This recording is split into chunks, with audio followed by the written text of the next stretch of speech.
Boa tarde. Primeiro agradecer o Regis aqui pelo convite, estar aqui, né? Para mim é uma honra. E agradecer vocês também por estarem aqui, vão assistir essa palestra. Acho que pode causar algumas polêmicas e tudo, mas a gente está aqui para discutir sobre isso, né? Agradecer aqui a presença do Ricardo, que é o nosso coordenador da identificação humana, né? Aos colegas da PEFOS que também estão aqui participando do evento, Rafinha. Então, bem, pessoal, é o seguinte, sou servidor da PEFOS há mais de 15 anos, tá? A gente começou um trabalho no laboratório de papiloscopia, não tinha nada. Era uma sala, né? O que a gente tinha é aquela maleta da Senasp, acho que quem é mais antigo conhece, aquela maleta que vinha com o netbookzinho azul, que tinha um programa da Grauly lá. Então, o que a gente tinha era isso, e os pós. Né? Era uma maleta para cada perito, né? E tinha uma que era nossa da identificação. Então, quando aparecia os vestígios que vinha das perícias do local de crime, eu lembro por aparecer uma faca, e aí como é que ia fazer? Então, a gente teve uma ideia, aí começou dessa ideia e cresceu, aí, existe uma capela maior? Existe. Aí a gente foi dando a dica, foi crescendo. Eu acho que amanhã vocês vão fazer uma visita ao laboratório da PEFOS de papiloscopia. Para mim, hoje é um modelo, porque antes a gente tinha uma salinha, com o decorrer do tempo e curso, a gente fez um desenho legal, a gente hoje tem uma câmera escura. Hoje a gente trabalha muito com luz forense. Eu acho que a gente vai deixar de usar o pó daqui a um tempo. Certo? Acho que a luz forense é o momento. Hoje a gente utiliza o Forenscope desde o CSI Pro, que é a parte pequena, desde o 8K, que é... Muita gente tem dificuldade de usar 8K, mas você tem que saber como utilizar. Talvez é como estão passando a utilização do 8K. 8K para um escaneamento de uma grande região. Eu queria deixar o microfone do lado aqui para mostrar para vocês o que seria o 8K. Vocês já viram o 8K? Tem ideia, né? 8K para você escanear uma área grande. Se eu estou nessa região aqui, eu venho para cá. Ó. Ele é ruim de você manusear. Então você faz o escaneamento, localiza e vai mapeando aqui. Depois você vai com 8K perto da superfície para fazer o uso. Porque se você chegar numa área grande com 8K aqui, você não aguenta aqui, ó. Você vai escaneando perto, ó. Você está perdendo tempo. Então ele tem um uso, né? Existe um uso com 8K. E muitos colegas do Brasil, eles falam, pessoal, tem que saber como usar, porque senão você... Condição de usar, vai que você se desloca para outro local, é ruim. Então hoje a gente utiliza também Contact Class para superfícies espelhadas, pessoal, é fantástico. E hoje a gente tem o Crime Light, que acho que vocês precisam conhecer, se já conhecem, e tem uma grande utilidade todos os comprimentos de onda. Porque assim, a diferença desses equipamentos é a intensidade do comprimento de onda, não é o comprimento de onda. Quanto mais intenso, porque a impressão papilar, pessoal, retorna para você de acordo com cada superfície. As cores vão fazer parte disso? Não, mas a superfície também tem uma característica. Tá? Eu tenho uma palestra montada sobre isso também. Quem sabe um dia a gente apresenta em outro evento. Assim, gostaria de... Por que eu contextualizei isso aqui? Porque para mim a luz forense é o futuro e, assim, aos poucos a gente vai deixar de utilizar o pó, na minha opinião. Por que eu penso assim, pessoal? Porque chega objeto para a gente, chega vestígio para a gente, que pode ir para o DNA. E eu não conheço, assim, tem poucos artigos que falam que o pó atrapalha, outros dizem que não atrapalha. Como é que a gente vai saber? Não tem estudo comprovado para isso. E existe um grande detalhe, pessoal. O que é o ideal? O ideal é a gente pegar o pincel e jogar fora. A gente utiliza o mesmo pincel de uma superfície para outra. Pessoal, tem a transferência de DNA, não tenha certeza disso. Eu usei o pincel aqui no local de crime, vou para outro local, vou usar ele de novo. vai ter sim eu trazendo DNA daqui para lá. Tá certo? O ideal era isso, a gente usar pincéis descartáveis. Mas a gente tem condições de fazer isso. Eu posso dizer com certeza que isso aí vai ser questionado no futuro. Olha que eu estou dizendo isso hoje, vocês vão se lembrar disso. Vai ser questionado essa transferência de DNA de um ponto para o outro. Porque o DNA ele pode ser transferido. Entendeu? E ainda tem um detalhe, a gente ainda pega o mesmo pincel e pega o pó que utilizou lá e coloca dentro do pó de novo. É para você colocar na tampinha e usou aquele pó ali e joga fora. Porque isso também vai ser questionado. Então, assim, é só um ponto onde eu acho que a luz forense entra para a gente evitar, porque o ideal era o pincel descartável. Como a seringa que você utiliza aqui para o sangue, você não joga fora. Do mesmo jeito um pincel, mas a gente utiliza o mesmo pincel para vários locais. Você me garante que não transferiu o DNA? Não é verdade? Esse é um ponto importante. Assim, na apresentação sobre luz forense que eu falo tudo sobre isso aí. Mas aí o que é interessante é o seguinte, nosso laboratório não tinha nada, tá? Nada, nada, nada. Vou me apresentar aqui para vocês terem... Opa! Perdão. Pronto. Pessoal, eu sou farmacêutico bioquímico, sou cirurgião dentista também, tenho 2 formações. Também vim da Escola Técnica Federal do Ceará, foi lá que eu conheci o Regis. Sou técnico em telecomunicações, né? Tenho pós-graduação em análises clínicas, em prótese dentária. E o começo de tudo para mim foi esses cursos da Senasp. Papiloscopia 1 e 2. Acho que, se vocês fizeram, eu fiz isso há uns 15 anos e ali foi o despertar, né? Para mim, em querer saber e querer estudar e entender. Tá? Tem um curso de formação na Academia Estadual de Segurança Pública de Pernambuco. Quando tinha um curso de maleta na Paraíba, quando eu entrava no grupo, poxa, eu vou fazer. Então, aí quando eu olhei assim, poxa, por que não fazer algumas coisas aqui, já que a gente não tem nada? Esse aí é o laboratório de impressão papiloscópica, né, o nosso símbolo, tá? E aqui é como criar e improvisar um laboratório, certo? Então, você de uma sala que a gente tinha, a gente fez muita coisa, pessoal. Vocês vão ver aqui. Então, vou falar sobre vidraria, cianoquilato, contraste, luz forense. Eu fiz luz forense. Vocês vão aprender a fazer lanterna aqui. Vou utilizar no aniversário. Faça. Dá certo. Né? Vocês vão ver aqui. Ninindrina, tem um caso para mostrar. Ioda, Mido Black. Pós-regulares, pó-magnética e eletrólise, né? Para estógios. Né? A gente fez. E está continuando a fazer esse estudo hoje. Porque tem características dos estógios que a gente está descobrindo, né? Porque o que chega para a gente, depois que a gente implementou um Waves aqui, pessoal, nossa demanda aumentou em 70%. Amanhã vocês vão entrar no laboratório, vocês vão ver o tanto de vestígios já dentro que a gente tem processado. É uma loucura. O laboratório que a gente aumentou hoje não tem mais a capacidade, porque os delegados estão, eles acreditam, e hoje vários crimes aqui em Fortaleza, porque a gente não divulga.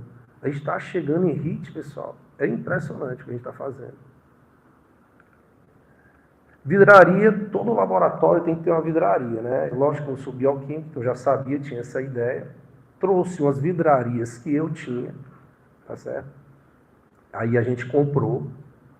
Então, essas vidrarias aí são essenciais você ter no laboratório, tá? Videológio, Becker, balão volumétrico, Elemaia, proveta, pipeta, tudo isso aí. Pessoal, hoje a gente não compra ninidrina. Um frasco de ninidrina de 15 ml custa por volta de R$600. A gente compra ninidrina em pó, a gente compra R$150 numa loja de cara, dá para vários. E a nossa ninidrina, eu acho melhor do que, eu só não vou dizer a marca aqui, eu acho melhor. Hoje a Bahia, o pessoal está usando ninidrina. No Piauí, os meninos estão usando ninidrina. Cara, não precisa comprar. E assim, eu vou te dizer, é tão simples fazer. Muito simples fazer. Cianoquilato, como eu falei da questão da faca. Ó. O que é que eu acho que eu fui para o congresso, até falei com um colega, fui até para o Acre em 2013, né? ou foi antes, não sei. Aí eu vi um colega falando, ó, a capela era desse jeito, assim, eu fiquei escutando. Aí a gente trouxe a ideia. A caixinha, né, acho que todo mundo sabe, todo mundo já viu isso, né? Claro, eu acho que sim, mas quem não ouviu, eu posso explicar. Então eu tinha noção que tinha que ter o aquecimento, né?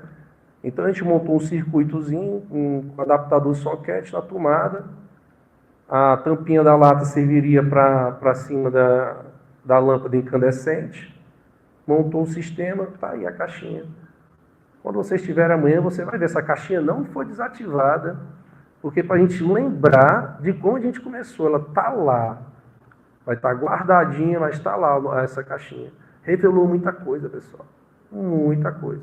Depois que a gente começou a fazer isso aí, o Estado pegou aí $150 mil. Foi a MVC 3 mil. O dólar estava, na época, era já perto da Copa do Mundo e comprou. Né? Vocês vão chegar lá, vão ser. É um capela de porte médio, o ciclo controlado, aí foi uma maravilha para a gente. Mas antes era isso aqui, ó. Você começa um laboratório, pessoal, aí, ó, a latinha, colocava o cianocrilato ali, colocava os vestígios, a água para simular a umidade.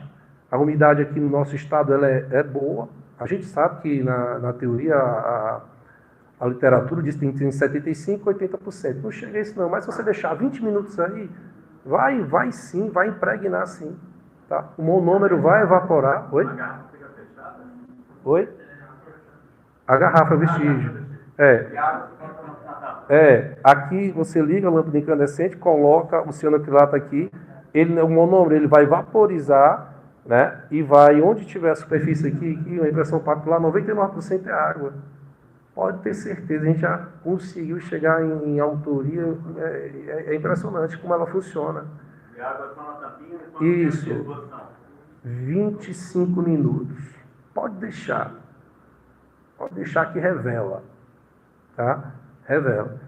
Aí, tá aí funcionando, né? Só para ter a ilustração. Aqui é a outra situação que a gente também tem, pessoal. Aí então a gente tinha a noção que a gente podia ir também para um local de crime distante da onde a gente está, né? O mesmo mecanismo, tá? Só que isso aqui é para quê? Para a bateria do carro. Para a gente fazer isso aonde? Dentro do carro. Você fazer o fumigamento dentro do carro. Ah, tem aqueles adesivos que você colocava, deixava no sol. Pô, funciona aqui também. Tá? A gente contava, mas a ideia é se a gente fosse para um local, não tivesse o carro, a gente tinha que fazer o fumigamento. Vamos supor que tem vários carros dentro do carro. Oi, tem um adesivo de ciano. Isso. Mas aqui não, a gente fazia aquele mesmo processo da caixinha. Vou mostrar para você. Ó. Tá aqui, ó. Caixinha, ó. Liga, passa na bateria, coloca aqui o cianocrilato e deixa fumigar dentro do carro, amigo. Funciona. Aí você leva, pô, você tem um bocado de carro aí, vai no canto desse aí, você cola e utiliza.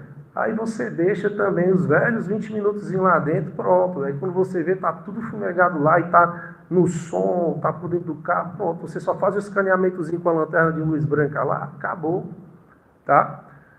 Aí, ó, esse equipamento serve para isso também, ó. É o mesmo equipamento, tá? Tá vendo que eu substituo agora pela tomada? Aí a gente faz o quê, ó? Aí, ó, plásticozinho, ó, monta, ó. Aí, ó. Também uma câmerazinha portátil. Então a gente vai para o interior que não tem uma estrutura, a gente leva esse material, leva para o carro. Então aquela ideia da caixinha se transformou nessa ideia aí. Então a gente está preparado, a gente pode ir para o interior afastado do estado do Ceará, 500 quilômetros, a gente leva um material desse, a gente faz o mesmo trabalho de um laboratório, o mesmo trabalho, o mesmo fumigamento. Isso é tão portátil, tão leve, cara, não é uma maleta pesada não, tá certo? E a gente usa o velho adesivo instantâneo mesmo, né? Precisa comprar um daquela empresa? Não, tá, funciona bem, pessoal, funciona bem. Aí, ó, a amostra, fluorescência. Oi.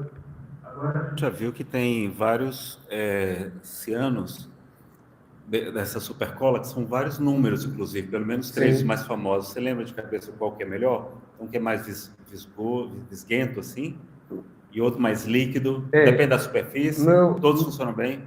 e isso é uma pergunta muito importante, porque você vê a viscosidade dele, isso é importante. Isso vai afetar no tempo. Vai afetar no tempo de processamento ou não. Eu sou bem sincero, eu nunca fiz esse estudo, não. Eu já vi vários números também, entendeu? Então, aleatoriamente a gente compra, funciona bem. Mas era o ideal fazer isso. A gente pegar e fazer essas comparações. É de acordo com a densidade mesmo. E a diferença em relação da empresa é que aqui tem impurezas, né? O da empresa, segundo o layout deles lá, não tem impurezas. Mas eu posso dizer para vocês, funciona do mesmo jeito. Vai revelar, tá? Eu lembro que no meu tempo de colégio, eu fazia isso dentro de caixa de sapato, em feira de ciências. Fazia. Até brincava, você tem o que aí, colocava, aí depois a pessoa colocava, mostrava, a pessoa tentava tirar, não dá mais não. Porque fica impregnado. Pessoal, aí, nessa época eu já pensava na fluorescência, olha que bacana, ó. A gente sabe que a fluorescência, a gente tem, o elétron está nessa camada aqui, ele é excitado por um comprimento de onda, para botar o V, ele ganha energia, ele vai lá para cima, depois volta e excita e joga a luz. Isso é a fluorescência. Eu sabia isso, nós sabemos disso, assim, estou dizendo que quem trabalha nessa parte da bioquímica, da química, sabe muito bem dessa parte. Então o elétron volta para aquele estado fundamental, então ele emite aquele comprimento de onda, que não vai ser aquele comprimento de onda inicial. Tá? Às vezes o comprimento de onda é menor e vai incidir o maior. Aí a gente sabe, o comprimento de onda do vermelho é muito grande. Por que a luz do giroflex é tudo vermelho?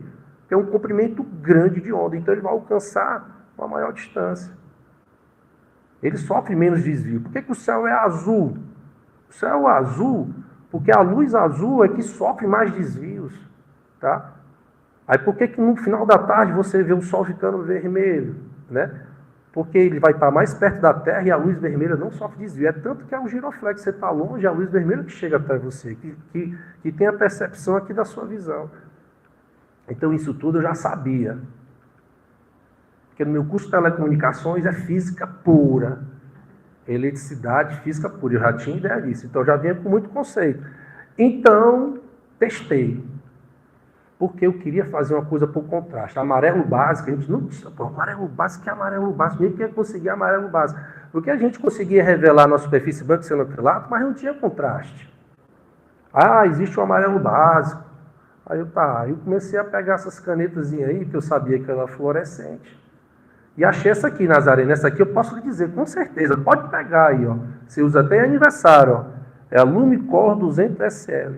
Pegue para você ver. São várias da marca da Piloto, tem vários tipos, tá?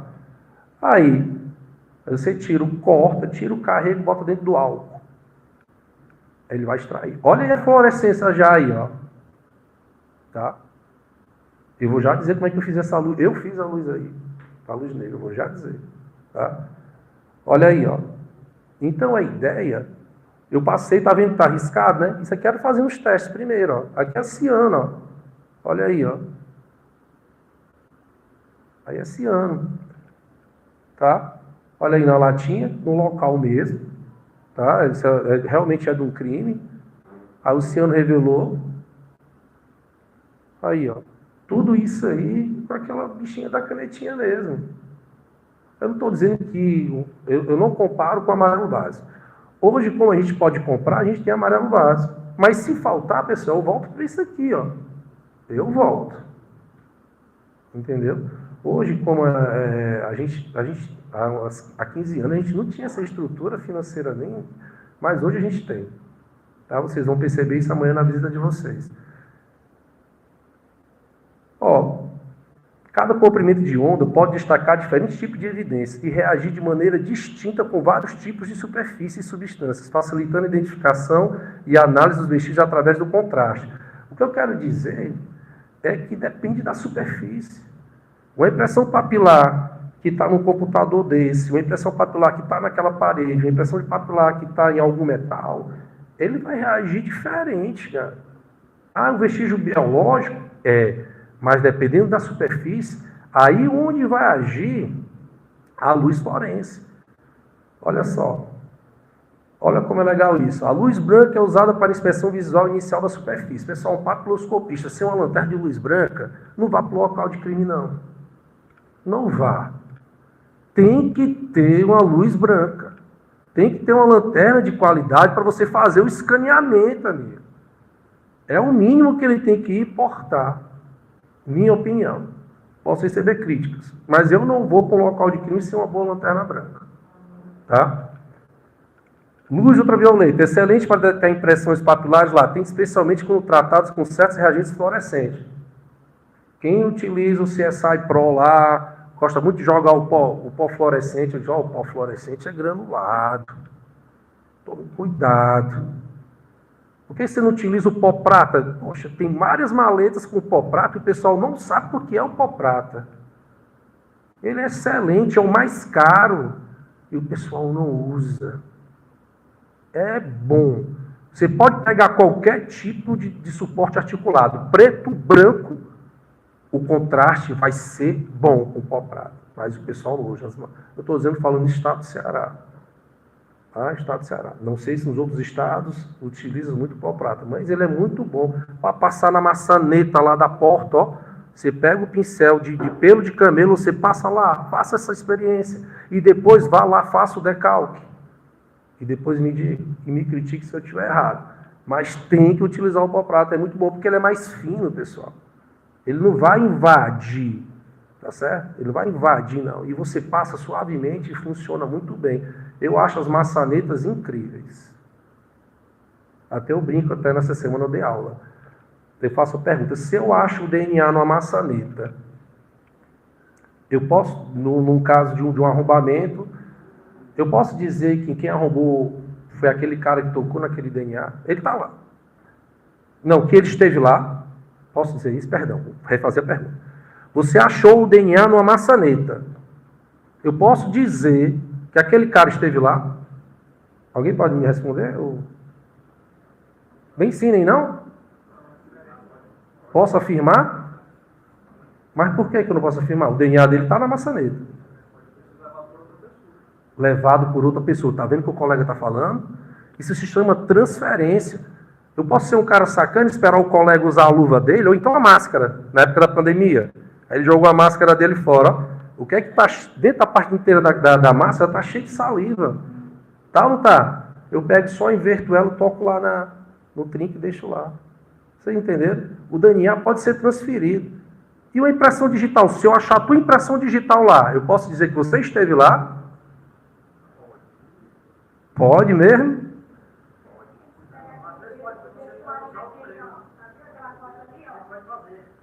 Você pode coletar a impressão e jogar lá. A transferência da papiloscopia só é possível desse modo. Eu sou dentista, só posso dizer para vocês com certeza. Se eu moldar o seu dedo, porque você está deixando eu moldar, se eu usar uma silicona de adição, fazendo molde negativo, depois um outro molde com alginato, aí eu construo o seu dedo. Aí eu posso chegar lá e deixar. Mas só se você souber. Então, quer dizer para vocês que a papiloscopia não dá para ser transferida, não. A não ser que você esteja consciente. Agora não. Ó. Eu saio agora, você usou tua luva, Nazareno, lá. Uma luva de plástico, lá Aí tu jogou a luva fora. É só eu inverter a luva, calçar ela e pegar na maçaneta aqui, eu deixo o teu DNA. E você nem sabe. Agora, impressão papilar, só se tu souber. Não, ele coletou a minha impressão aqui para fazer o molde. Porque o molde tem que ser bem direitinho, pessoal. Tem que jogar silicone aqui, ó. Aí vai entrando nos sulcos e vai moldando. Aí eu faço molde negativo. Foi. No curso que a gente fez com o Glenn, lá de ACV, ele trouxe do FBI, dos estudos do FBI, a técnica para, principalmente, os detalhes de nível 3 da impressão digital, você ser capaz de identificar esse caso de impressão digital plantada.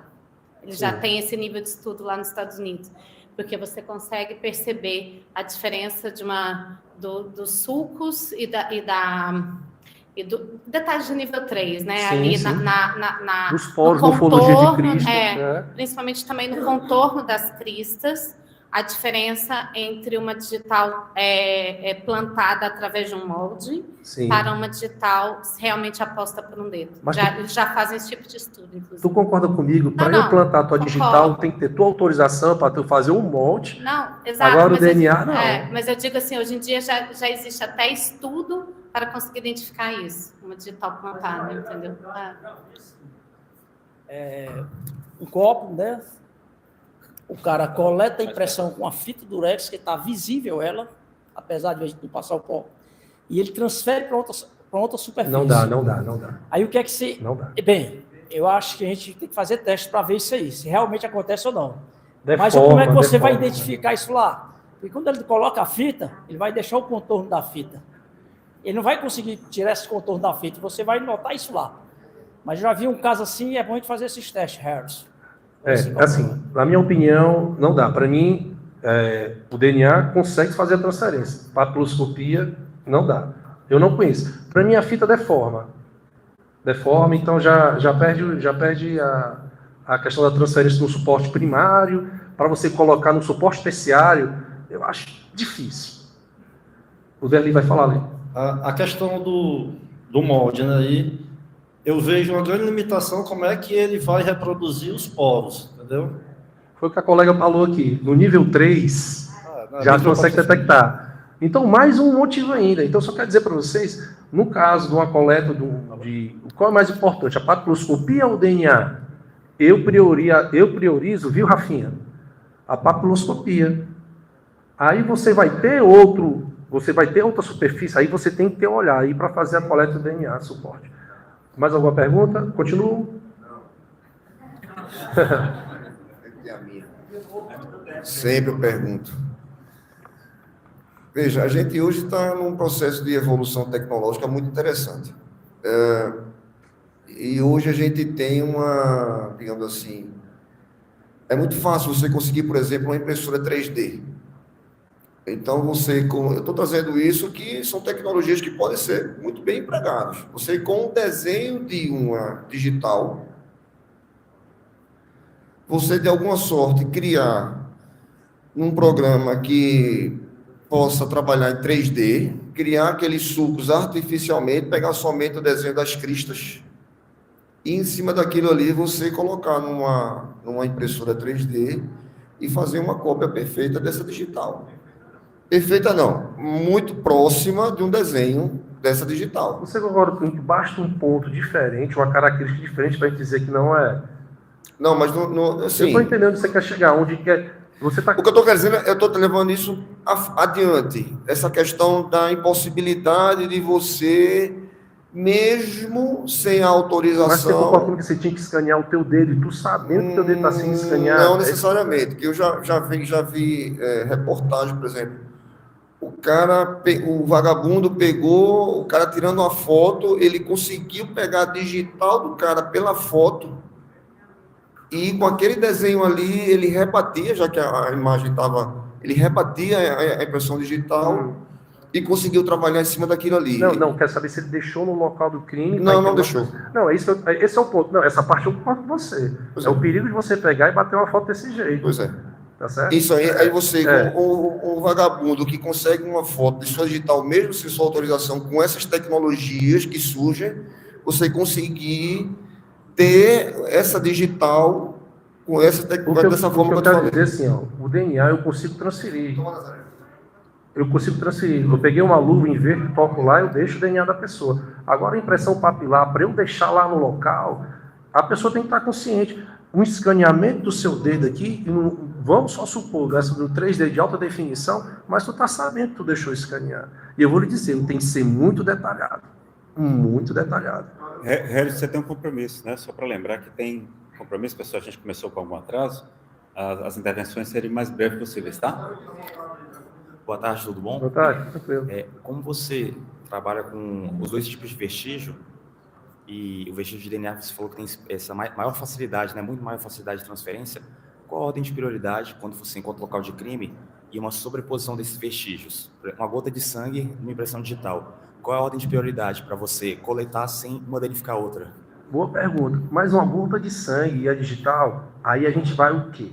A gente vai para a luz forense. São vestígios biológicos. Vocês estão entendendo? Que dá para a gente fazer isso, aí depois você vai para o DNA. É o que a gente hoje em dia a gente faz por isso aí. Hoje a gente parte para isso aí.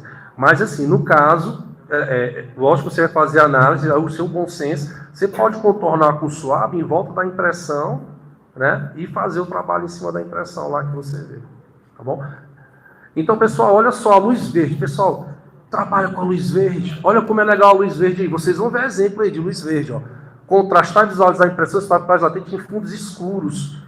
Você pega uma impressão papilar no fundo escuro desse, cara, a luz verde é fantástico. A gente vai ver exemplos aqui, tá? E a luz vermelha, pessoal, já seria com comprimento de onda maior, vai depender da superfície. Não tem um resultado com a luz vermelha ainda. Mas a gente pode encontrar uma superfície que você encontre isso. Então, utilize todos os comprimentos de ondas e veja. Tranquilo. Aí, pessoal. Então, para eu fazer esses comprimentos de ondas, está aí, ó. Vocês estão reconhecendo essas canetinhas aí de marcar CD, ó. Tá? Marcar CD. Então, qual é a ideia? Ó? Tá aí, ó. Comprimento do vermelho, do verde e do azul. É a prova de marcar CD mesmo. Como é que você fez isso? Testando. Pessoal, eu não me considero cientista não, mas minhas descobertas é empírica. Tudo por tentativa. Certo? Vocês estão vendo a lanterna aí, ó? E aqui é uma fita adesiva transparente mesmo. Então eu passei a primeira camada, pega assim, rasga ela. Deixa eu ver se dá aqui. Passei igual o Silvio Santos, né? Vou falar alto aqui, tá bom?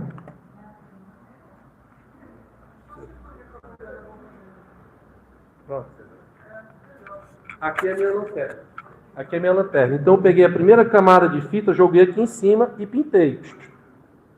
Eu ligava lá a lanterna e ia lá no vestígio. Não deu. Coloquei uma segunda camada, pintei. Ia lá e olhava. Terceira, quarta, quinta. Isso tudo é pintando. Quinta camada. Meu amigo, deu certo. Obrigado, Nazaré. Deu certo. Tá? Foi por tentativa. Eu fiz a luz negra, que é a luz de UT, um pouco abaixo do UV. Abaixo do UV, um pouco não, aí é exagero da minha parte. Mas está aí, ó. Está aí.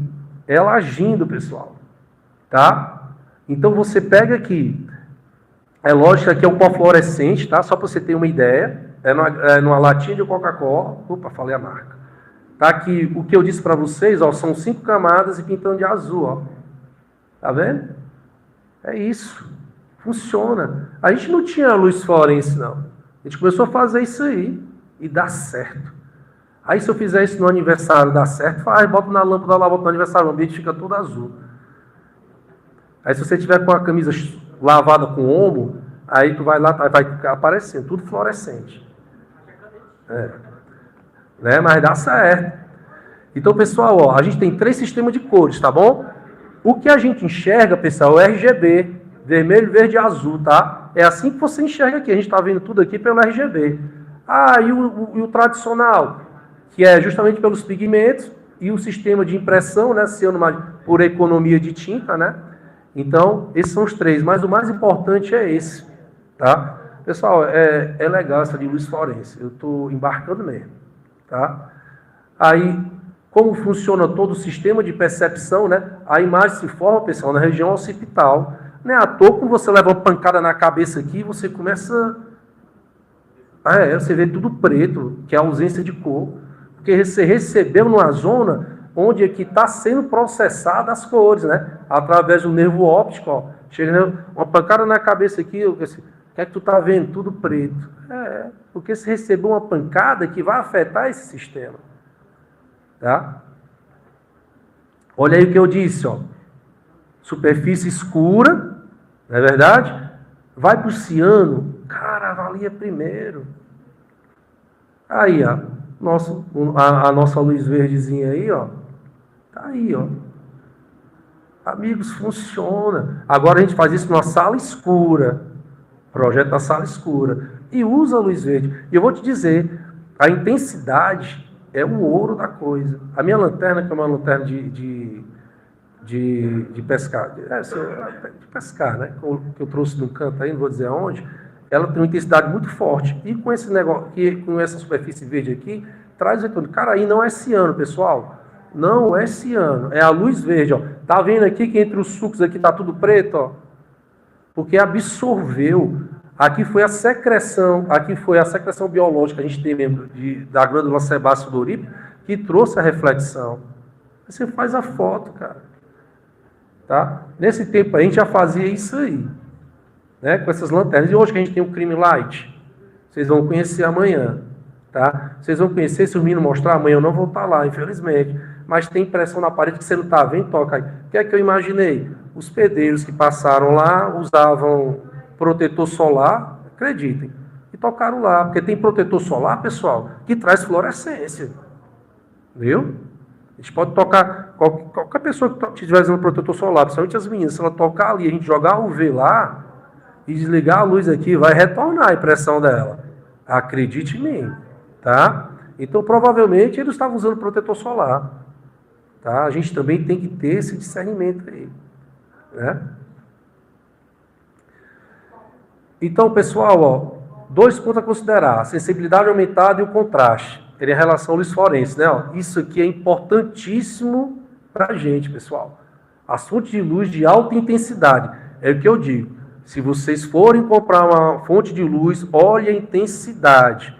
Não é o comprimento de onda, não. É se ela tem uma intensidade boa. Existe um equipamento chamado Lumatec. Não sei se vocês já ouviram falar, claro que sim. Pessoal, ele é excelente, porque ele trabalha com intensidade de luz. Tem um azul, tem grande. Hoje ele está em torno de R$400 mil. Todo mundo é para ter esse equipamento no laboratório, na minha sincera opinião. Então, pessoal, proporciona um brilho suficiente para destacar mesmo as impressões papilares mais fracas. Então, a intensidade, pessoal, ela aumenta aqui essa sensibilidade e causa o contraste. Diferentes comprimentos de onda podem melhorar o contraste. Então, o comprimento de onda é para melhorar o contraste. Mas a sensibilidade aumentada é o quê? A intensidade. Posso dizer para vocês, a gente achou chegou uma madeira para a gente lá. O cara tinha matado a pessoa. Aí, cara, você vai para o DNA? Vai. Aí eu peguei lá, na sala escura, usei o Crime Light, viu, Ricardo? Rapaz, quando eu vi assim, aí eu apagava, olhava, 3 impressões papilares. Aí a gente pegou e trouxe o CSI Pro e trouxe o 8K. Ele não conseguiu ver. Aí a gente pegou e concluiu que a intensidade do Crime Light é maior do que o CSI Pro e do 8K. É tanto que hoje o núcleo de perícia externa está adquirindo essas lanternas. Pessoal, o branco dela é tão intenso que se tu ficar olhando, tu sente já vai, cara, eu tô com dor de cabeça. Mas porque ela é boa. É uma lanterna boa. Então, o segredo da luz fluorescente não é só o comprimento de onda, mas o que, pessoal? A intensidade dela. Tá certo? Lá vocês vão conhecer a nossa sala escura, a gente trabalha muito com isso. Tá? Ninhidrina, pessoal. Aí foi um homicídio. Isso há 10 anos. Chegou para a gente lá que foi uma simulação de estupro, né? Aí a gente chegou nessa situação. Isolamento foi bem feito. A menina saiu na sexta-feira e o corpo apareceu no domingo. Tá? Tá aí o corpo. É lógico que nesses 2 dias a fauna, né, animal aí, fora a temperatura, a umidade, tudo acelerou um pouco a decomposição. Aqui os animais já estavam. Olha só uma coisa que vou adiantando para vocês. Ó. Tá vendo aqui embaixo? Ó, é um papel. Um papel debaixo do corpo dela. Ó. Olha o papel aqui de novo. Ó. Olha só aqui. Foi um crime de grande repercussão na Zona Norte, tá? Ó, esse papel aí vai ser fundamental para resolver o caso. Pessoal, aqui é um vídeo. Perdão, deixa eu voltar. Isso é um vídeo. Vocês não vão ter tempo aqui, ó. Nessa época aí, aqui no Ceará, todo mundo podia mostrar a cara do bandido, filmar o corpo e aparecer tudo. Isso aqui é uma reportagem. Eu fui extremamente feliz e fiquei com essa reportagem. Hoje não tem canto nenhum mais. Mas sabe por quê? Se a gente tivesse tempo, é curioso. Aqui vai mostrar o episódio todinho, mostrando a morte. Vai mostrar os caras sendo presos. E vai mostrar o delegado falando que a prova mais importante é a prova, olha o que ele usa, a prova datiloscópica, em carioca. Acho massa isso. É porque a gente não vai ter tempo. Pessoal, esse é o vídeo. Vocês estão vendo aqui quem aparece no vídeo? O cara voltou na cena do crime, velho. Tá aqui, ó. Isso aqui é o vídeo que passa, ó, vai mostrando as pessoas. Aqui é ele, ó. Ó a camisa, ó. Aí o que é que acontece? Ele sendo preso. Isso aqui foi no domingo, quando o corpo foi encontrado. Aqui foi na quinta-feira, né? Depois de 5 dias aqui, ó. 4 dias. Segunda, terça, quarta, 5 dias. Está aqui ele, ó, sendo preso junto com outros suspeitos. Até aqui ninguém sabia que era ele, não, ó. E aqui no Ceará mostrava a imagem, ó, os suspeitos do crime, ele e tal. E vai filmando, cara. E aqui já é ele preso, ó. Ele matou essa menina por R$200. Ó o papel, ó. Pessoal, isso aqui, porque tudo aparecia, né? Mas essa é a imagem. Olha a impressão aqui, ó. Tá aí, ó. Essa é a impressão em sangue que estava lá. O delegado, quando viu, cara, vamos para a perícia, a prova datiloscópica é a melhor. Isso que a gente fez uma foto modo macro. Aí tinha 10 suspeitos, porque como é que a polícia trabalhou aí? A menina encontrada morta, ela pediu para um cara fazer uma...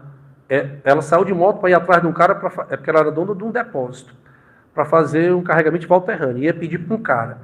Esse cara era um viciado que tinha outros amigos. Final das contas, foram presos 6 pessoas. E tinha mais 4 suspeitos, que era o pai dela, o marido dela. O delegado pensou em várias... Então, o que é que ele mandou para a gente? Mandou só 10 coletas datiloscópicas para a gente, de impressão papilar. Só que 5 delas, pessoal, não tinha verticilo.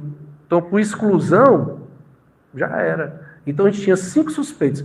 Isso a gente sem saber quem é quem, né? Aí o que é que aconteceu? Daqueles 5 suspeitos, pessoal, a gente conseguiu uma comparação. Só que a minha convicção, eu não me sentia preparado para dizer assim, porque eu não levava outros aspectos em consideração. Hoje eu levo. Morfologia de Cristo, a minha convicção para isso, hoje eu boto 99%. Morfologia de Cristo. Certo? Algum aspecto diferente, distância do delta para o núcleo, angulação, essas coisas, eu considero tudo. Tudo. E a minha convicção, se eu acho só 6 pontos característicos, vou para essas outras partes e vou para a minha convicção. E eu digo que a pessoa se for mesmo. Mas aí, nessa época aqui, eu não conseguiria dizer isso, porque a gente estava engateando para isso. Então, pessoal, a gente só achou 7 pontos. Aí a gente tinha uma pressão muito grande. Ó, os caras estão presos, só tem 10 dias, vocês podem dizer o quê? Né? Hoje em dia, se eu achar 7 pontos, para mim é uma maravilha. Eu só vou olhar outra característica aqui, acolá. Olha os viés. Você tem que se isolar. Você não pode escutar, ó, o delegado acha que é ele. Opa! Aí você vai olhar o nome do cara, o cara tem o criminal. Opa! Então você já é induzido. Essa questão de viés é muito importante hoje. A gente tem que se isolar para isso. Tanto com o meu companheiro, que é o Jack Chan, eu fiz aqui, Jack Chan, achei isso aqui. Ele se isolava, a gente já tinha essa noção. E a gente não tinha essa questão do viés, não. Ele fazia, cara, achei os 7 pontos também. Cara, mas a gente pode dizer que é ele? Aí não. Aí foi que a gente pegando um livro de criminalista, ninidrina 6%. Foi. Aí vamos lá, ó. Aí a gente comprou a ninidrina que eu disse para vocês e fez ninidrina, jogou aí. Pessoal, a gente achou mais 4,11. 11, cara. E adivinha de quem era essa impressão aí? Do marido dela. Aí depois a gente ficou sabendo do julgamento, o cara alegou insanidade, pagou R$200 para o cara matar a menina. Provavelmente porque tinha interesse no depósito, que era a herança do pai dela. Enfim, então a gente chegou nesse ponto, mas aí a gente chegou, ó, olha aí, ó. Aí. Bateu, galera. E olha que a impressão aqui tá meio, mas, sinceramente, foi pra gente o nosso primeiro caso. Tá? Aí, ó. Você compra aqui ninidrina, ó. E é boa, gente. Ó. Aí a gente já sabia, ó. Peraí. Boa. A gente sabia que você tem que diluir com acetona, compra acetona, que não é cara, nem nada, tá? E vai trabalhando com ela, ó. Fez a concentração 0,6%, o cálculo químico, a gente sabia o peso, vai na balança, ó, 3 gramas de nidrina para 15 metros de solução, que hoje a gente está arredondando, na realidade o cálculo estequiométrico é 2,4. Aí a gente dá uma arredondada, dá para não perder tempo, aí porque agora a gente conseguiu uma balança, mas naquela época não tinha nada, aquela balançazinha mesmo. Aí, ó, você bota o pó, bota um pouquinho de acetona, vai diluindo aos poucos, ó. Vai diluindo, diluindo, diluindo, tá aí a nidrina. Solução preparada, é excelente, a nossa nidrina é excelente. Você bota o dedo aqui, teu dedo já fica com a manchazinha de Rumerman. Pode ter certeza. É muito boa, muito boa, muito boa. Tá? Deixa no vidro escuro, deixa a oxidação 6 meses, pessoal. Como a gente tem muito, a gente joga fora.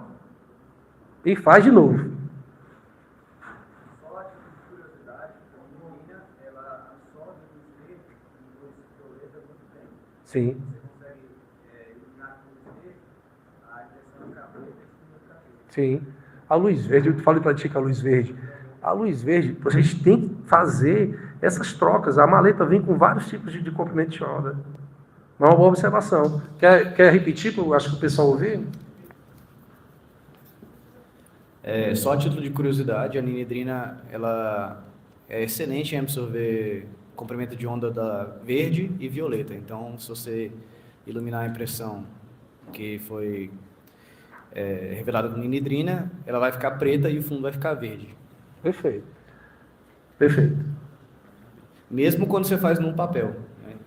O papel ela é muito usado, né? Vai ficar roxa, mas você ilumina com verde. Sim, sim. Então, pessoal, a gente sabe que, na realidade, né, os aminoácidos que a gente tem na secreção é doido por celulose. Então, a nidrina é perfeito para isso. Pessoal, iodo, olha só aí a brincadeira. A gente tinha ideia do iodo como utilizar, né? Então, tá aí, ó. A gente não tinha placa térmica, não. Isso é uma cafeteira, ó. A cafeteira. Só tirou, tá aí a placa térmica, cara. A placa térmica, o cara vai comprar uma placa térmica dessa aí, R$ 2.500, uma cafeteira dessa aqui que estava lá em casa, ela ainda funcionava. Aí eu disse, rapaz, não tá funcionando mais não, né? Deu um jeito para ela não funcionar, mas funcionava. Aí, ó. E se colocar, meu amigo, se esquenta pra caramba, viu? Aí, ó. Tá? É uma solução, Hoje a gente tem placa térmica lá, e hoje é diferente, mas na época, pessoal, pó regular. Então a gente tinha, o que a gente tinha? A gente não tinha os poros, só tinha uma maleta. Então a gente resolveu fazer, ó. Carvão vegetal, você coloca aqui dentro da cubazinha, você lava. Tá, ó. Lava uma vez, a água vai ficando preta 2 vezes, 3 vezes. Na 5ª lavagem, pessoal, a água fica transparente com carvão dentro. Ele está limpo. Aí você bota para secar no papel filtro, tá? Mas mesmo assim ele tem umidade dentro do carvão. Vai no micro-ondas, 30 segundos, ele perde toda a umidade e fica super quebradiço, tá? Aí, ó. Limpo, sem impurezas, seco. Vai no liquidificador, bate, ó. Pode bater. Pessoal, quando você... É impressionante. Você tem que deixar pelo menos uns 5 minutos, porque se você abrir, aquela imersão, pó tão fino, é um nego de fumo. Nazareno, se você passar a tua mão assim, ó, aí você vê a fuligem mesmo. É um nego de fumo. É excelente para pintura. Você faz assim, aí fica marcado. Porque ele está tão fino. Então é isso. Só que, o que é que eu pensei? Ele está excelente. Mas aí tem um problema, tem que ter carga. Já pensou passando ele e dando um vento? Não é verdade? Então, aí a gente peneira, pessoal, esqueci da tamização. Aí isso aqui, ó, o pigmento para tinta. É óxido de ferro, cara. Aí eu olhei, mas por que isso? Quando eu olhei a fórmula daquela empresa, lá tem óxido de ferro e nego de fumo. O nego de fumo eu fiz. O óxido de ferro eu consegui, ó. Esse pigmento preto de tinta. Vocês já viram isso aqui? Esse tinta xadrez?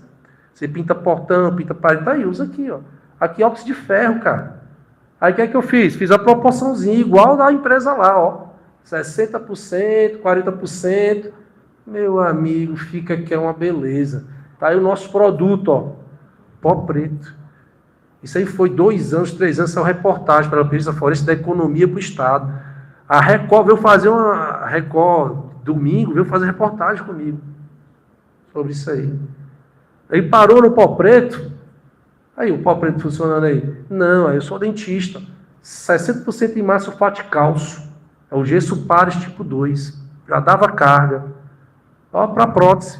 Faço prótese. Olha aí ele. Aí uso amido de milho. 40%. O que é que a gente tem? O pó branco. Então, pessoal, isso aí abasteceu muito a perícia externa do estado do Ceará. Aí hoje, como a gente tem recurso, né, Assis? Você lembra? O Assis passou por isso aí, o Assis conhece a história. A gente não tinha, mas hoje tem. Hoje o governo do estado ele investe. Então aí o pessoal vai esquecendo do velho cientista. É todo lado. Os caras ainda querem jogar, não joga o saco de carvão, um dia pode precisar. Mas o que é legal, pessoal, é que a gente, nas nossas aulas práticas, o pessoal se suja de pó, pode usar quanto quiser. Treinar quantas vezes quiser, que vai ter. Tá aí, a impressão fica boa realmente. Pó magnético, vocês acreditam que eu fiz? Acredito que eu fiz. Vocês duvidam? Olha só a brincadeira aí. Então eu vou procurar fazer o pó magnético. Ó. Lã de aço. Ei, Nazareno, tá aqui dentro do litificador. Aí, quando você bota o ímã, puxa. Só que é lã. Ficava os pedacinhos, cara. Eu perguntei ao meu irmão pé químico. Cara, tu tem que ter uma prensa no seu... Onde que eu vou arranjar uma prensa para esmagar isso aí, cara? Nunca. Aí eu desisti. Aí, ó. Isso aí é como eu fazia. Não, aí escuta, eu molhava, né? O que aconteceu? Aí fui tentando de todo jeito, molhando ele, para ver se acontecia. Aí eu desisti. Aí, Saulo, aí eu peguei esse bombril, deixei dentro do copo, lá em cima da capela de exaustão, assim. Aí eu sei que eu lá conversando aqui, eu acho que passava uns 20 dias, sem brincadeira nenhuma, pessoal. Aí eu olhando assim para cima, vixe, cara, eu deixei... Olha como é empírico, eu deixei o copo ali. Quando eu peguei o copo, o bombril estava todo oxidado. E quando eu puxei ele, caiu só o pó. Eu, caramba, olha aí. Então eu comecei a fazer assim, Nazareno, ó. Em vez da lã inteira, tá caindo pó, o óxido de ferro, cara, puro mesmo, ó. Olha aí, o pó. Resolvi o problema, não precisava de prensa nenhuma. O que é que eu fiz? Peneirei. Aí, ó, a tamização, ó. Aí só fiz misturar com o quê? Com aquele nego de fumo que eu tinha, ó. E fiz o pó magnético, pessoal. E fiz o pó magnético. E funciona. E funciona. Por que eu fazia isso aí? Porque eu tinha medo do nosso pó magnético acabar. A gente só tinha um tubinho. Mas não. E funciona, pessoal. Pode ter certeza. Faça em casa. Né? E é o mais caro que tem na maleta, é o pó magnético, viu, Nazareno? Mas foi uma descoberta empírica, sem querer. Tudo é sem querer. A canetinha é sem querer, tudo é sem querer. Né? É lógico que a gente pensa e vai tentando. Aí, pessoal, essa outra experiência aqui, a gente utiliza... Está acabando, pessoal, está acabando. A eletrólise, tá? Aí, qual é a ideia? Uma bateria de celular. Ó. Bateria antiga. Você vê, não é antiga? Vocês ainda vê esse tipo? Não.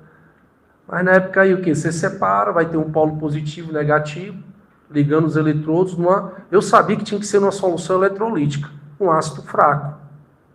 Tá? Então a gente utiliza o que para fazer isso? A bateria, ó, de 12 volts, 1 ampere, tem que ser de corrente contínua, tá bom? Para funcionar. Carregador, né? O carregador. Eu falei o quê, hein? Me perdoe, o carregador. Você dá a ideia da bateria. Então, a solução ionoeletrolítica, tá? A gente usou vinagre, cara. Tá certo? Por quê? Ele soluciona a causa, ele vai produzir os positivos e os negativos. Tá certo?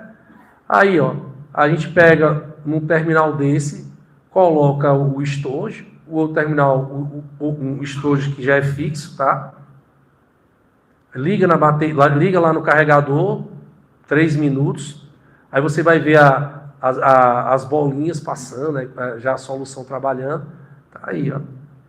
Lógico que a gente tocou nesses estojos aí. A princípio, o que a gente pensava, né? Nessa época aí? Revólver, né? Que está dentro do tambor lá, pessoal, na hora que é o disparo, tem a queima da pólvora, né? Chega a 200 graus, pessoal. A queima da pólvora, né? Agora, não sei dentro do tambor. Mas a intenção era isso aí, tá? Aí, por falta de... A gente não... Assim, na balística, precisava ter E, assim, fazer os testes. Aí o pessoal, não, aqui não dá certo não. Então, tudo bem. Tudo bem. Hoje a gente está com outro supervisor, eu vou já mostrar para vocês, a gente está fazendo com de pistola. Hoje nós estamos fazendo os testes sobre isso aqui. Hoje, vou trazer para vocês aqui, para vocês verem. Hoje. Mas nessa época não podia não. A gente tentou, Assis, lembra? A gente queria fazer isso.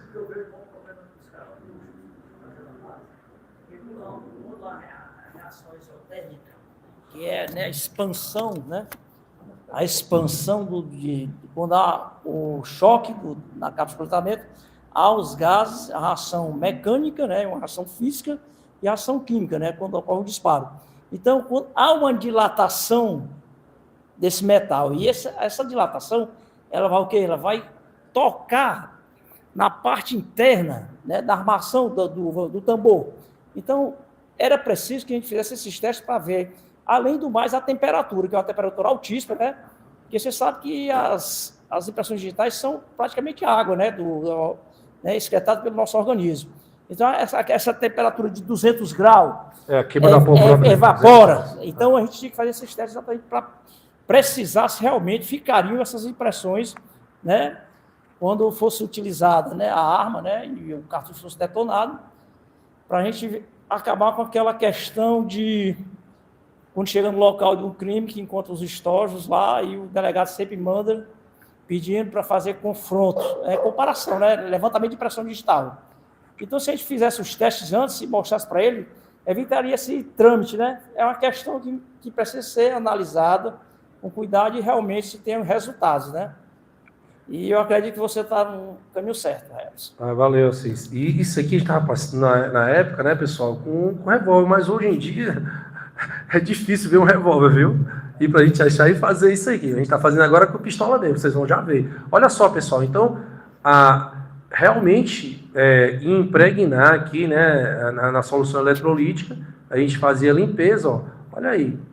Tá? O problema é que a gente não tinha os revólveres para fazer tal procedimento, mas a ideia permanece.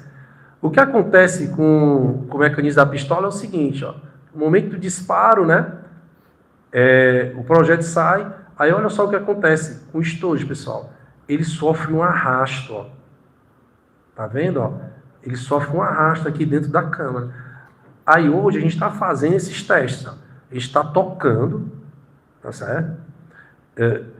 Tocando nos estojos, e a gente está indo para a balística hoje, que a gente pode fazer isso. É fantástico o que a gente está fazendo. E o que é que a gente percebeu, pessoal? Tá vendo aí, ó? Essa região aqui, tá vendo a região do arrasto? Ó? No momento em que ele é ejetado, mas não são todas as pistolas que fazem isso não, pessoal. Aí, cada pistola, ela tem uma característica aí, tá? Ou o projétil, ou o estojo também tem uma característica, ou ele está mais largo um pouco, ou o próprio mecanismo lá de confecção da câmera da pistola também. Mas, gente, ó, o que a gente está pegando, a gente começou a fazer esse estudo usando iluminação e a gente está vendo que essa zona aqui está totalmente comprometida. Então, onde é que vai ter, pode ficar uma impressão, pessoal? Aqui e aqui. Certo? Isso a gente fez disparo por ponto 40 e 380. Tá certo? Ó. Outro aqui de local, ó. Eu tentei fazer, aqui foi a gente chegou tanta munição que a gente ficou desesperado. Então eu estou mostrando para mostrar as outras fotos para vocês, ó. É na mesma região. Na mesma região, tá? Ó. Outro caso, ó. Na mesma região. A gente vai tentando usar a iluminação e começou a perceber isso. Se vocês tiverem a oportunidade de ver, vocês vão ver. Aí há casos, viu, Regis, que não dá para ver. Mas que a iluminação não deu. Mas dá ainda para você perceber, tá certo? Em que realmente tem esse contato. E que realmente a área que pode ficar a impressão é essa aqui, ó. É isso. Então a gente está fazendo sim, vai fazer isso sim. E a gente vai escrever sobre isso sim. Tá? Aí olha só. Um caso em que a gente pegou, olha aí onde ficou. Ó. Agora a dúvida isso aí. Não está perfeito demais, não? Eu achei. Perfeito demais. Mas assim, na teoria, se fosse para no ACV, também não passava da primeira fase para mim aí. Do primeiro nível aí não. Tá só as linhas. Mas tá bom. Olha aí outro. Ó. Aí foi isso que chamou a atenção. Tá muito perfeito, cara. Então começou, o que é que a gente pensou? Como as pessoas estão recolhendo isso aí, ó. Porque chegou esse caso aí pra gente, ó. Outro caso, ó. Cara, impressão perfeita. Aqui eu estou sincero para vocês. Eu consigo, com convicção, marcar 3 pontos. Ainda caracteriza em morfologia. Aí rodando um pouquinho, girando um pouquinho para a esquerda, eu acho mais 2. Aí nesse caso aqui, pessoal, eu entendo que foi alguém que manuseou o estojo na hora de pegar. Tá? Lógico que a gente vai fazendo testes, né? Enfim, como eu disse para vocês, hoje em dia eu prezo muito por essa área aqui, então a gente vai fazer testes. Fora, pessoal, que a gente pega aqueles estojos e a gente vai tocando nele aqui e a gente olha, caramba, cadê a impressão? Não fica, não, o metal oxidado não pega, não deixa. Né? Lógico que vai depender da qualidade também da nossa secreção, para deixar. A gente precisa de mais pessoas, de idade, né? Variada a idade, o metabolismo, então tem que ser um estudo bem caracterizado para isso. Enfim, pessoal, é isso aí. Agradeço a Deus por estar aqui, por estar presente em tantas pessoas que eu estimo, que são vocês, que são profissionais da área, aos meus amigos, colegas que trabalham na PFOS. Agradecer o Regis por estar aqui, meu amigo, desde a escola técnica, não sei se você viu, é verdade. E é isso aí. Obrigado pela oportunidade.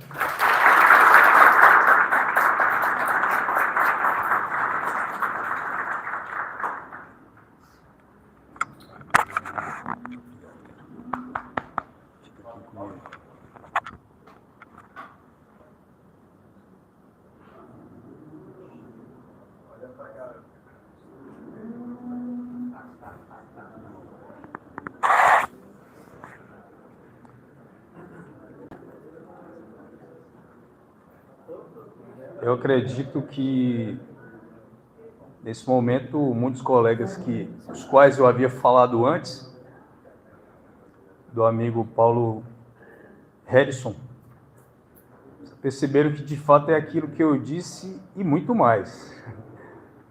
De fato, nós nos conhecemos há muitos anos atrás. Vamos se entregar, né, PH? Para 92, Escola Técnica Federal do Ceará,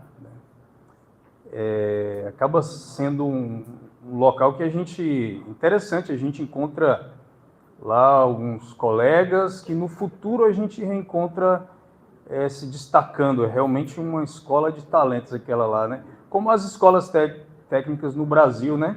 Depois se tornaram institutos federais, não é isso? A gente acaba reencontrando, como essa semana a gente teve aqui na segunda-feira o delegado federal Cláudio, né? Era colega meu das pistas de corrida da Escola Técnica, disputávamos juntos as corridas de 100 e 200 lá, nos reencontramos na PF. E aí eu não tinha noção do talento do PH, porque mesmo na Polícia Civil, depois que eu trabalhei aqui 10 anos na PC, sou cearense, né? E trabalhei 10 anos, tive a honra de trabalhar na grande PC do Ceará como inspetor de polícia. E aí acabava eventualmente encontrando o PH, mas não conhecia as funções, né? Agora, quando eu já na PF e lotado em Belém, e aí eu fui para um simpósio em João Pessoa, aí me dei conta, eu disse, nossa, eu não acredito. Temos o MacGyver no Ceará. Eu não tinha noção. Cara, na minha opinião, é um dos melhores. É um dos melhores. É impressionante a competência, a criatividade, inteligência do PH. Tá? Você me permita fazer esse elogio público. Tá? Nesse momento eu queria chamar aqui Ricardo Filgueiras.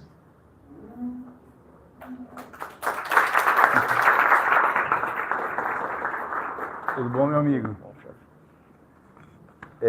Eu gostaria que você se apresentasse aqui para o pessoal, dissesse breves palavras, inclusive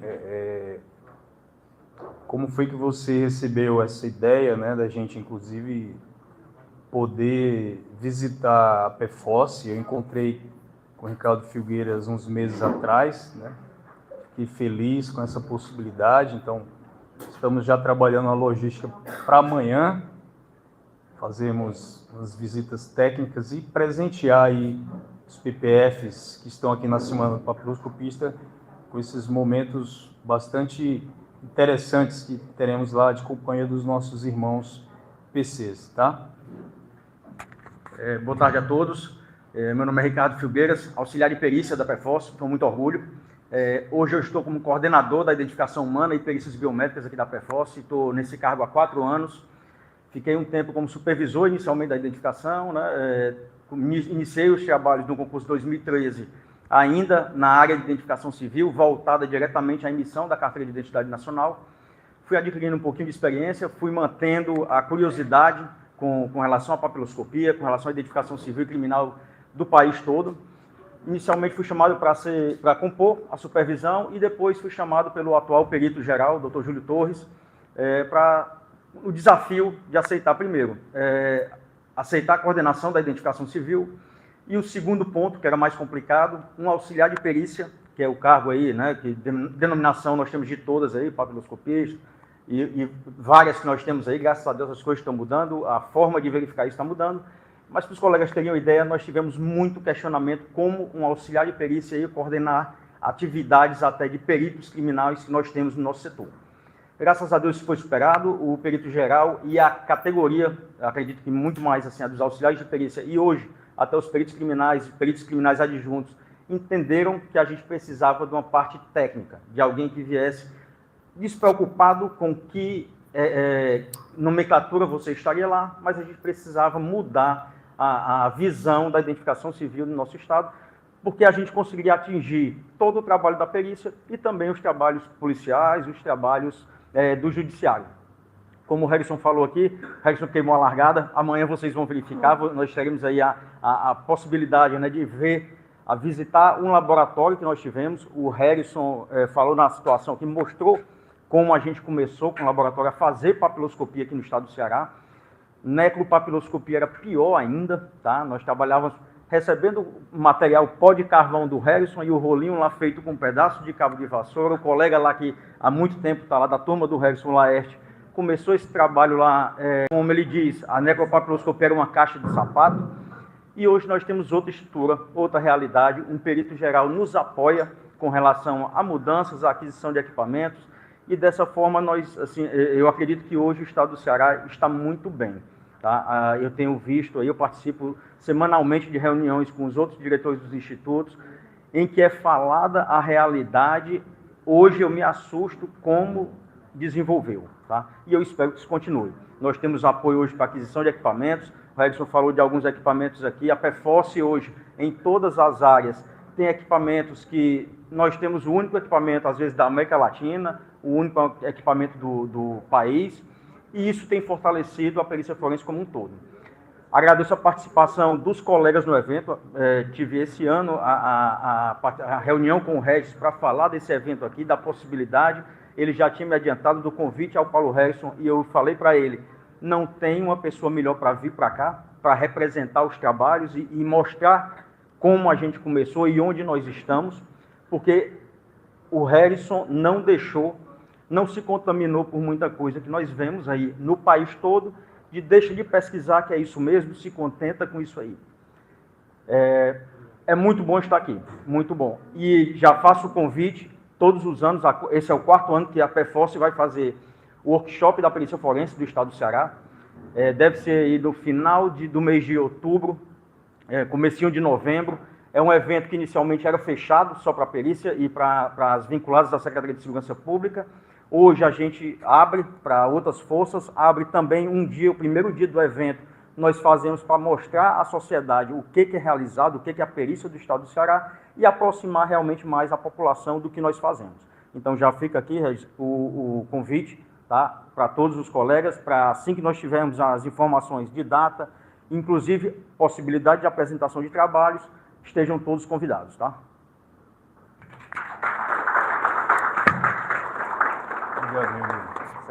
Muito obrigado. Claro. Eu tenho muita curiosidade, recentemente,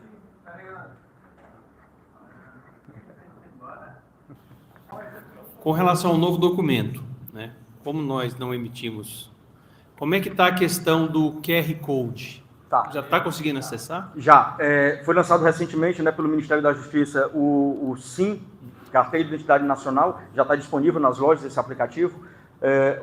A população em geral consegue ler o QR Code diretamente, que ele vai te dar a validade do documento e confirmar o CPF daquele documento, tá? E se você tiver com a conta prata ou ouro no gov.br, você consegue acessar os demais dados. Mas já está disponível. Tem como a gente ver lá?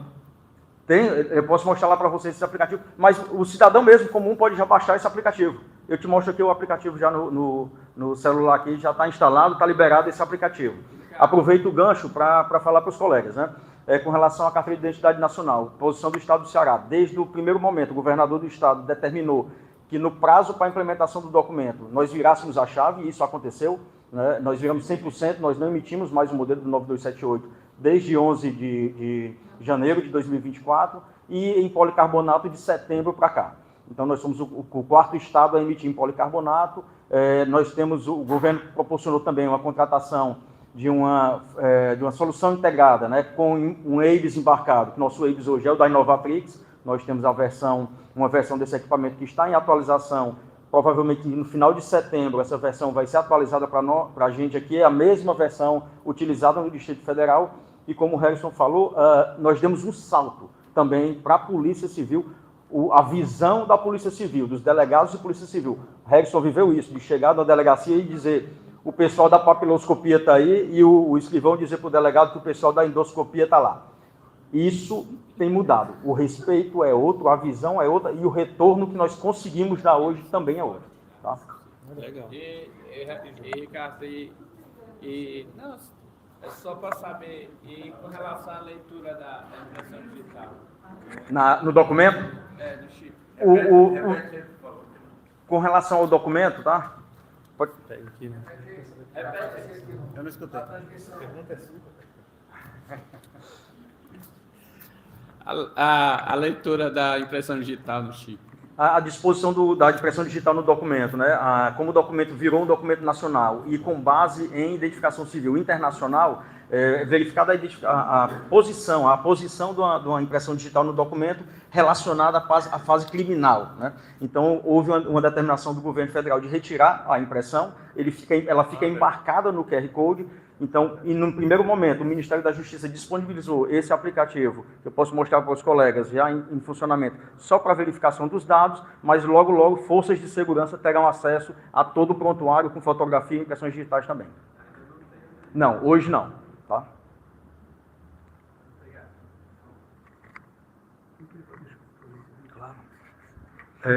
Nesse semestre, nós fizemos um curso de papiloscopia. Eu tive até o prazer do Derli ter participado do curso, antes da pandemia, lembra? E retomamos esse curso, é de uma semana, tá certo? A gente tem 2 versões agora, viu, Derli?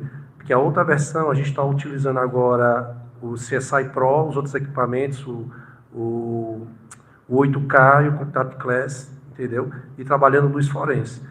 O Derli e o Toshiro, que participaram do outro curso, a gente faz realmente práticas, utilizando reagente, pequenas partículas, os pós, faz tudo. E eu abro aqui, no próximo semestre, vai provavelmente ter, né, Dom Ricardo? Então, a gente convida também, quem quiser da Polícia Federal participar, tá feito o convite. Tá?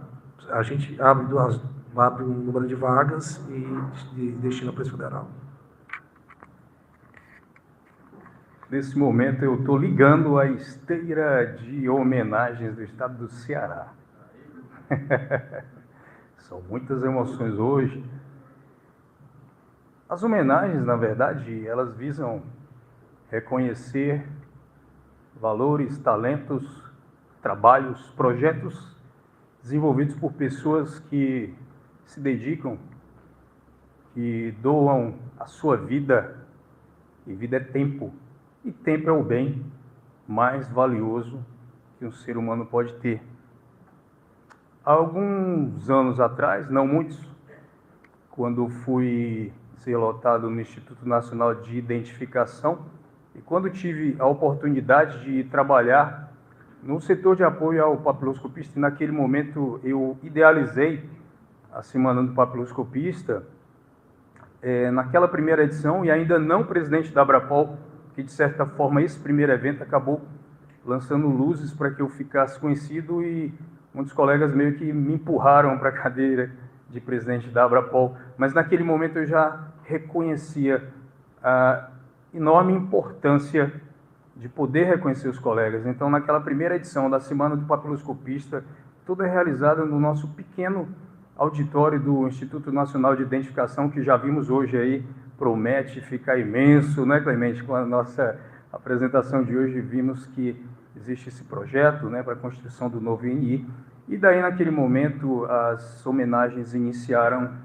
e daí, quando eu tomei posse como presidente da Abrapol, eu tive em mente o seguinte: isso aqui vai ser uma constante no meu trabalho. Se tem uma coisa que eu quero que fique lembrada da gestão do Regis, é que ele reconheceu a muitas pessoas, a muitos colegas. Eu sei o quanto que vale isso, esses momentos de reconhecimento.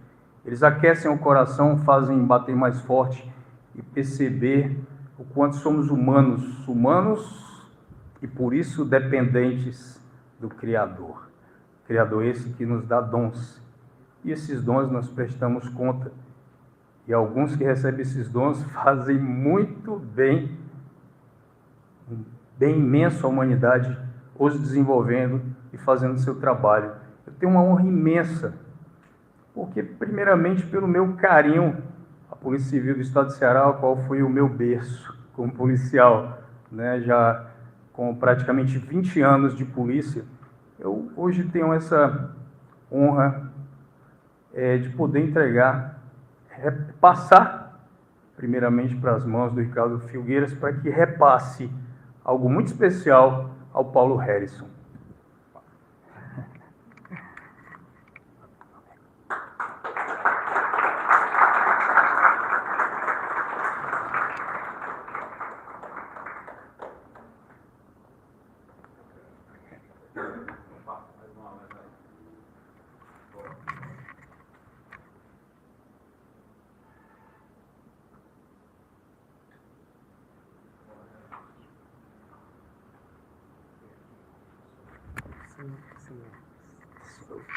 Vou pedir para o Regis ler, para você um óculos. Então, vamos lá.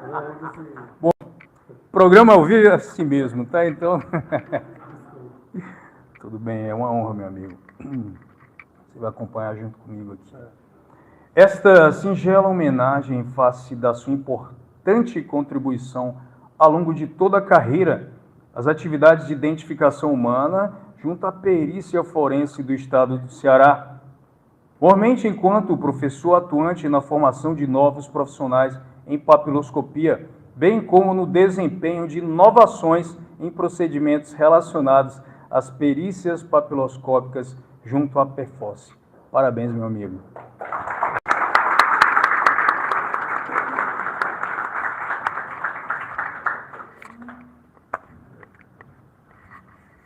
Pessoal, isso é impagável.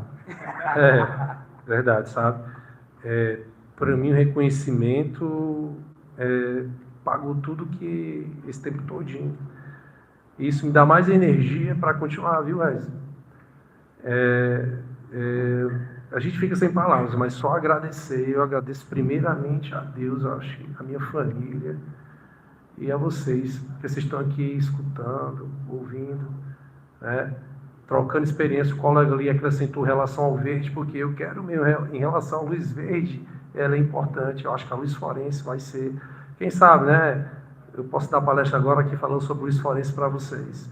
Algum dia. Obrigado, Rez.